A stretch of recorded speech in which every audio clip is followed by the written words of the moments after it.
और सवाई माधोपुर जिला क्रिकेट संघ से बड़ी खबर आ रही है। अपर जिला न्यायाधीश ने 3 मार्च 2022 का ऑर्बिट्रेटर का फैसला निरस्त करा है। आपको बताएं कि न्यायाधीश ने ऑर्बिट्रेटर की नियुक्ति को ही माना है अवैध। इस फैसले से दीपक राज ग्रुप को बड़ा झटका लगा है। दीपक राज ने सिंगल ऑर्बिट्रेटर से अपने पक्ष में कराया था फैसला, लेकिन अब अपर जिला न्यायाधीश के फैसले से पासा पलट गया है। अब फिर से सुमित गर्ग ग्रुप की वापसी का रास्ता खुला है और गर्ग ने कहा है कि आदेश साफ है कि दीपक राज प्राथमिक सदस्य भी नहीं है। कोर्ट ने ऑर्बिट्रेटर केसी जैन की नियुक्ति और उनके फैसले को अवैध बताया है और इसी वजह से दीपक राज को बड़ा झटका लगा है। नरेश शर्मा हमारे एसोसिएट एडिटर हमारे साथ ऑनलाइन पर मौजूद हैं। नरेश जी, बताइएगा पूरी खबर को जरा। देखिए, सवाई माधोपुर जिला क्रिकेट संघ को लेकर पिछले कुछ समय से विवाद की स्थिति थी और दो ग्रुप अपना अपने को सही होने का दावा कर रहे थे। हालांकि लगातार पिछले कुछ समय से जो आरसीए ने डॉक्टर सुमित गर्ग है उनके जो कार्यकारिणी है उनको मान्यता दे रखी थी, लेकिन पिछले दिनों आपने देखा होगा कि आरसीए में जैसे ही उलटफेर हुआ उसके बाद विभिन्न जिला संघों में भी उलटफेर हुए।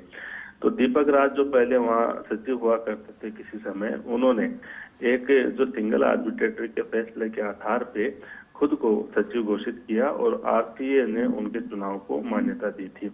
लेकिन उसके खिलाफ डॉक्टर सुमित गर्ग है, उन्होंने अपील की एडीजे कोर्ट में और एडीजे कोर्ट ने जो फैसला दिया है उससे दीपक राज जो कि अपने आप को सचिव होने का दावा कर रहे हैं और वहां से एक भाजपा के नेता भी जो है वो जुड़े थे, तो उनको बड़ा झटका लगा है क्योंकि कोर्ट का जो फैसला है उन्होंने आर्बिट्रेटर की नियुक्ति को ही गलत बता दिया है। तो ऐसे में जब आर्बिट्रेटर की नियुक्ति ही गलत बताई जा रही है तो उनका जो फैसला किया गया था आर्बिट्रेटर निरस्त हो जाता है। उस फैसले को भी कोर्ट ने निरस्त कर दिया है। तो आर्बिट्रेटर का जो फैसला था वो दीपक राज के पक्ष में था और डॉक्टर सुमित गर्ग के खिलाफ था। तो ऐसे में अब जब आर्बिट्रेटर की नियुक्ति को गलत माना है और उस फैसले को निरस्त कर दिया है तो इसका मतलब ये है कि उसे आर्बिट्रेटर के फैसले के आधार पर दीपक राज ने खुद को। ठीक है नरेश जी, जरा हम रोक रहे हैं। सुमित गर्ग हमारे साथ फोन लाइन पर मौजूद है। सुमित जी, बहुत स्वागत है फर्स्ट इंडिया न्यूज पर आपका। अपर जिला न्यायाधीश ने 3 मार्च 2022 का ऑर्बिट्रेटर का फैसला निरस्त किया है और ऐसे में आपके लिए अच्छी खबर है, क्या कहना चाहेंगे इस पर? निसंदेह दीपिका जी, सत्य परीक्षण हो सकता है, पराजित नहीं जी।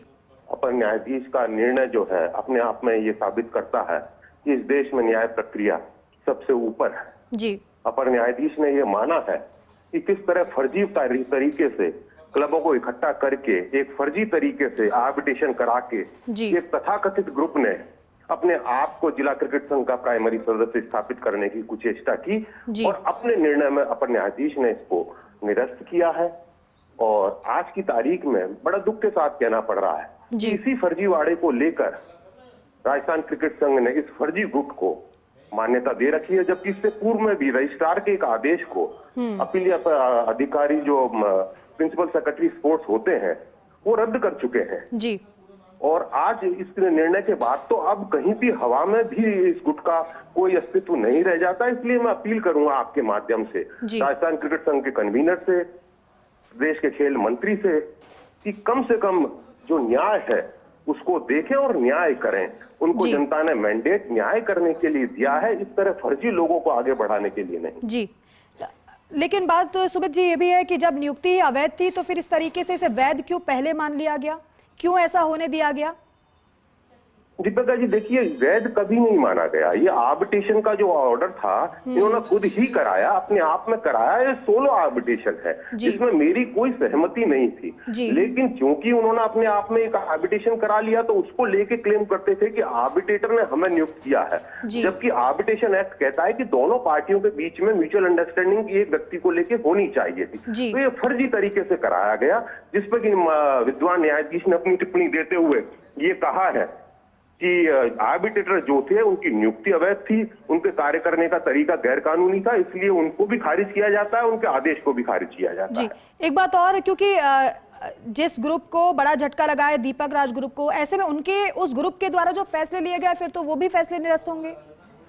निसंदेह मैं तो कह रहा हूं कि बिल्कुल होने चाहिए और हर चीज होनी चाहिए। जो आरसीए ने उनको फंड रिलीज कर दिया, ऐसे तो कल को कोई भी अपने आप को क्लेम कर देगा और आरसीए उसको फंड रिलीज कर देगा। मैं तो कहता हूं कुछ फंड की जब्ती होनी चाहिए। उनके सारे निर्णय जो उन्होंने किए हैं वो रद्द होने चाहिए, और इसके लिए इस फर्जीवाड़े को जिन्होंने प्रमोट किया, जिन्होंने इसको मदद करी, उसकी जांच होनी चाहिए, उसके खिलाफ कार्रवाई होनी चाहिए। ठीक है, इनको जिसने प्रमोट किया उनके खिलाफ भी कार्रवाई होनी चाहिए, आप ये कह रहे हैं। बहुत शुक्रिया आपका पूरी जानकारी के लिए, इस बातचीत के लिए। क्योंकि नरेश शर्मा हमारे एसोसिएट एडिटर हमारे साथ लगातार बने हुए। नरेश जी, सुमित गर्ग को आप भी सुन रहे होंगे, वो ये कह रहे हैं कि ये फैसला जो कोर्ट का आया है निश्चित तौर पर उनके साथ न्याय हुआ है, लेकिन एक बात और वो ये कह रहे हैं जिन्होंने इनका साथ दिया उन पर भी कार्रवाई होनी चाहिए। देखिए दीपिका, ये तो आरसीए का मामला है, उनके पाले में गेंद है कि वो अब इस पे क्या निर्णय लेते हैं। लेकिन अगर मौजूदा स्थिति की बात करें तो अभी सुमित गर्ग है, उनको राहत मिली है जो अपन तकनीकी रूप से बात करें, क्योंकि बाकी तो जो आरसीए में कह सकते हैं कि क्रिकेट ज्यादातर कोर्ट में खेली जाती है मैदान की बजाय।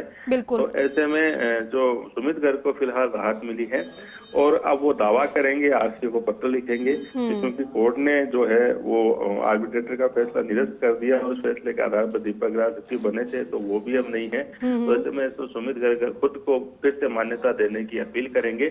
और देखिए जो अलग अलग गुट बने हुए हैं आरसीए में, तो ऐसे में ये तो जो उनकी जो मांग है, मुझे लगता नहीं कि आरसीए कोई ऐसी मांग मानेगी कि कोई जांच बिठाए, कोई जांच कराए या जो फंड दिया था उसको वापस ले, क्योंकि उसमें भी जो कुछ जिला संघ के जो पदाधिकारी। ठीक है नरेश जी, जरा माफी के साथ आपको रोक रही हूँ मैं। शुक्रिया पूरी जानकारी के लिए।